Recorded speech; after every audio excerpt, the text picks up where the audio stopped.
सोचो एक बार, अगर तुम ग्रीनलैंड में पैदा होते तो तुम्हारा ब्रेकफास्ट व्हेल ब्लबर होता, और अगर अमेज़न जंगल में पैदा होते तो तुम मच्छर का छोटा भाई बन चुके होते। जियोग्राफी सिर्फ एक मैप पर लाइन नहीं है, ये तुम्हारे खाने, पीने, सोचने, रहने और जीने का पूरा फ्रेमवर्क तय करता है। तो आज हम देखेंगे कि जियोग्राफी कैसे तुम्हारी लाइफस्टाइल का असली ब्लूप्रिंट है। क्लाइमेट का डायरेक्ट इम्पैक्ट सिर्फ टेम्परेचर पर नहीं, बायोलॉजिकल एडेप्टेशन और बिहेवियर पैटर्न पर भी पड़ता है। इक्वेटोरियल रीजन्स, यहाँ गर्मी और ह्यूमिडिटी इतनी होती है कि ह्यूमन बॉडीज नेचुरली डार्कर और लीनर होती हैं ताकि हीट डिस्पर्जन एफिशिएंट हो। लोग ओपन स्पेस लिविंग प्रेफर करते हैं और डाइट ज़्यादा प्लांट बेस्ड होती है क्योंकि फौना कम होता है। पोलर रीजन्स, यहाँ कॉम्पैक्ट बॉडी स्ट्रक्चर्स और हाई कैलोरिक डाइट्स कॉमन है ताकि कोल्ड रेजिस्टेंस बढ़ सके। लोग मोस्टली एनिमल बेस्ड डाइट लेते हैं क्योंकि फोटोसिंथेसिस का बुरा हाल है। टेम्परेट जोन्स, इधर क्लाइमेट स्टेबल होने के वजह से एग्रीकल्चर का एवोल्यूशन हुआ और सबसे पहले सिविलाइजेशंस यहीं डेवलप हुई, और इसी वजह से अर्बनाइजेशन का ठेका भी इन्हीं जोन्स ने उठा रखा है। सोच, अगर सहारा डेजर्ट के बांदे को कोरियन किमची दे दिया जाए तो पहले बीटे के बाद वो ऑक्सीजन सिलेंडर धुंधने लगेगा।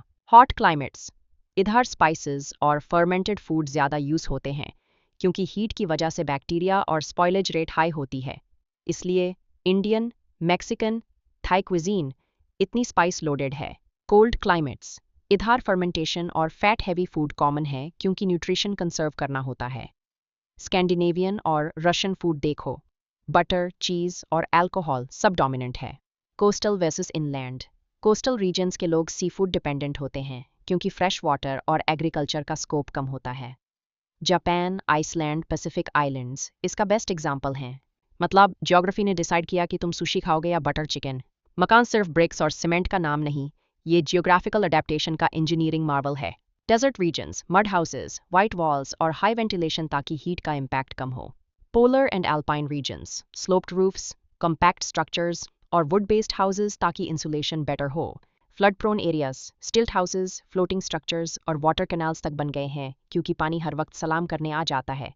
साइस्मिक जोन्स, यहाँ फ्लेक्सिबल फाउंडेशन और शॉक अब्जॉर्बिंग बिल्डिंग्स कॉमन हैं क्योंकि ज़मीन हर 6 महीने में एक नया अर्थक्वेक चैलेंज लेके आ जाती है।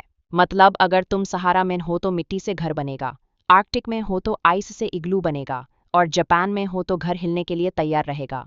जियोग्राफी सिर्फ फिजिकल इम्पैक्ट नहीं डालती, तुम्हारी सोच और आदतें भी इसके हिसाब से बनती हैं। Nomadic versus settled culture, desert और स्टेपे रीजन्स में नोमैडिक कल्चर डेवलप हुआ क्योंकि रिसोर्सेज अनप्रेडिक्टेबल हैं। एग्रीकल्चर फ्रेंडली रीजन्स में परमानेंट सिविलाइजेशंस बनी। Work ethic and time management, equatorial regions के लोग नेचुरली चिल्ड आउट होते हैं क्योंकि क्लाइमेट हर्श है। नॉर्दर्न लैटिट्यूड्स के लोग पंक्चुअल और स्ट्रक्चर्ड होते हैं क्योंकि हर्श विंटर्स ने प्लानिंग और एफिशिएंसी सिखाई है। Social hierarchy and gender roles, agrarian societies में traditionally stronger social hierarchy develop हुई क्योंकि लैंड ओनरशिप और फूड कंट्रोल इंपॉर्टेंट था। नोमैडिक रीजन्स में जेंडर रोल्स ज़्यादा फ्लेक्सिबल होते हैं क्योंकि सर्वाइवल प्रायोरिटी होती है। मतलब तुम्हारा वर्क कल्चर, माइंडसेट और सोच भी जियोग्राफी का इंजीनियर्ड प्रोडक्ट है। अब समाज आया, तुम्हारे कपड़े, खाना, घर और सोच सब जियोग्राफी ने डिसाइड कर रखा है। तो अगर कोई बोले हमारे यहाँ ऐसा नहीं होता तो उसको बोलो बेटा, तेरा लोकेशन बदल दे तो तू भी बदल जाएगा। अगर वीडियो पसंद आया तो लाइक मारो, शेयर करो और सब्सक्राइब बटन इतना ज़ोर से दबाओ कि यूट्यूब भी सोचे ये भी जियोग्राफी का इम्पैक्ट है।